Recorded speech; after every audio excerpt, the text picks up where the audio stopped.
Welcome to Missy's Imaginings. I hope you're doing well. Today was an interesting day. We had some things that, just in life you have to deal with some things, and so we did that. And when I got home, I thought I need to be busy. I need to try something. I need to get my hands busy. So I thought, well, I'll go ahead and work on the doll case, on the doll trunk that we put together last time.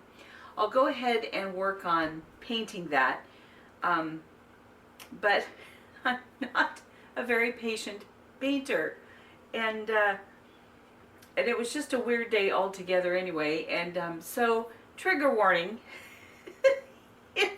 if you're a very meticulous, careful, particular, intuitive painter, you might want to just skip to the end. Because I'm not very patient, and I didn't have the best of luck on this project. So I started, and I thought, well, I could forego the primer because I'm going to paint it black, which is dark, so it'll be fine. No, so then I had to go back and get the primer and prime it, and I bought white primer because I wasn't thinking, and so I should have just bought black primer, but I didn't. So first I primed it, and then I did the black, which was okay, but I'm not very patient. Did I say that? I said that. And so sometimes it kind of ran because I'm not very patient. So I got the black done, and I thought, okay, now it's time for the purple with glitter. Well, I found out when I tried spraying it that it wasn't purple with glitter, it was just purple glitter, which after about 4 seconds of spraying clogged up the nozzle and it wouldn't work anymore. So a whole can of paint, I can't use it. So I thought, well, that's okay. I have the silver. I was going to have some fairly large areas with the silver glitter, or the purple glitter, and then use silver accent. But I can go with black and silver. I like silver, that's okay. Well, I'm not very patient. And so I grabbed the silver, getting ready, and I pull off the lid, and it had no nozzle. I don't know. I got it right from the store. No nozzle. Always check. Take off the lids. Check. No nozzle. So then I had to go look around for another can of the same brand and type that might have a compatible nozzle. And I actually found another can of silver that I hadn't used up. So I thought, oh, well, there we go. And then when I use that up, I'll put the nozzle on the new can. So that was okay, but I'm not very patient. And today I wasn't in a very patient mood either. So yeah, it's okay. It's okay. And it's sitting out in the garage. I had to walk away, which it needs to sit and cure or dry or do whatever it does, but I needed to walk away. Sometimes you get a project, just walk away for a while. Just walk away. So yeah, if that scenario might frighten you, you might not want to watch me paint. You might not want to. Just skip to the end. Skip, just, to the end. Go to the end. And so you can see the finished product. I think I'm going to forego the paint. I'm going to walk away from the paint. I have the black done. I have the silver done. Hopefully it won't warp too bad. And I'm going to add some embellishments that I want to do. I may just, walk away from the paint and use some metallic Sharpies. I do a lot better with pencils and pens and markers and I don't know, face-ups I do okay, but yeah, not so good with spray paint because I'm not patient. So yeah, so we're going to work on the case.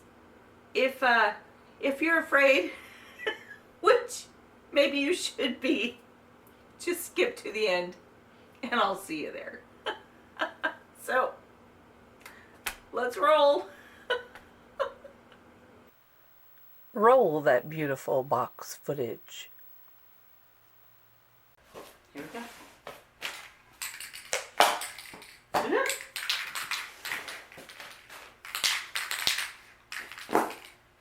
And oh, I should open the garage door. Proper ventilation.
with the finished project. So I went ahead and did the washi tape on the front and the metallic marker just to give a little bit of design. I've done that on the front and on the top, but not the back or the bottom. On the back, I haven't yet put the ribbon on the back of the hinge, but I will be putting black ribbon on the back as well because the case was folded over and I got the front, the inside done, so now I just have to do the back, so I'll be doing that. Also, when I knew I was going to paint this, I didn't thread the ribbon through when I put it together because obviously if I spray paint, then I'm going to ruin the ribbon. So I waited, and because I did that, there was no way to glue the ribbon inside the case. But what I did instead is on the little ties, I just put a clear bead here on this end and then fed it through. And then I used, here it is, just a threader from Dritz. There we go, to feed that up through one hole and up the other one and then pull it through. And then also on the bottom of the string or the ties, I also did a bead on the bottom, so it's tied to the string there, so that way the string can't be pulled out. Otherwise, if you try to tie this, they just pull out.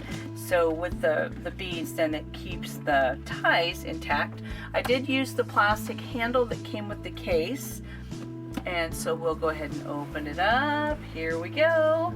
So here is my September Morn Parnilla, and this is what I wanted the case for, was the Evangeline and Parnilla dolls. So this one, I like the way it looks for this type of a doll. The original design was a little too country-ish for my taste for this kind of a doll, so I wanted to redo it. So I like the little gold filigree on the washi tape with the little roses and a little bit of green, just to kind of spruce it up a little bit and add a pop of color, but not to overwhelm it with a print design.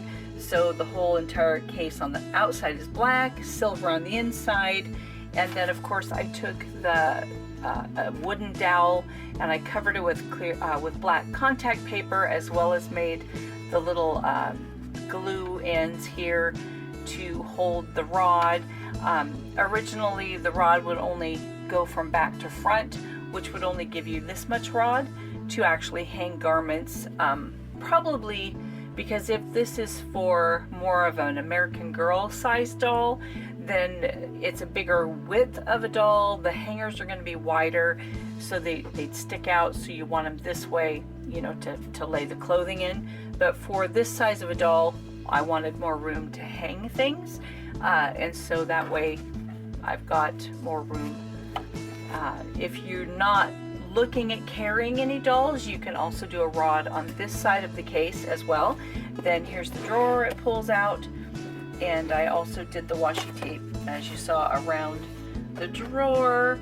So just with the black, silver, and a little pop of color, I'm happy with that. I'm happy with how it turned out. The spray paint's kind of a battle. So if you're really not into spray paint, then you can do something entirely different, but it was just a way to kind of get this one done and customized. I did put the ribbon here to reinforce the hinge on the inside, and like I say, that same ribbon is what I'll put on the back. So there is the case. This one I actually did the 3 ties, so there's one here, and if she moves over a little bit, there's another one here. So I could tie in feasibly 3 dolls together, so I can carry 3 or just clothing, however I want to do that. So anyway, there you go. Thanks for coming along. I hope you enjoyed the wild journey to redo a cardboard doll case, but in any event, I hope it gave you ideas and inspired you to be creative and to find some kind of a way to make a really cool home for your dolly treasures as well. Until next time, have a great week, and I'll see you. Bye.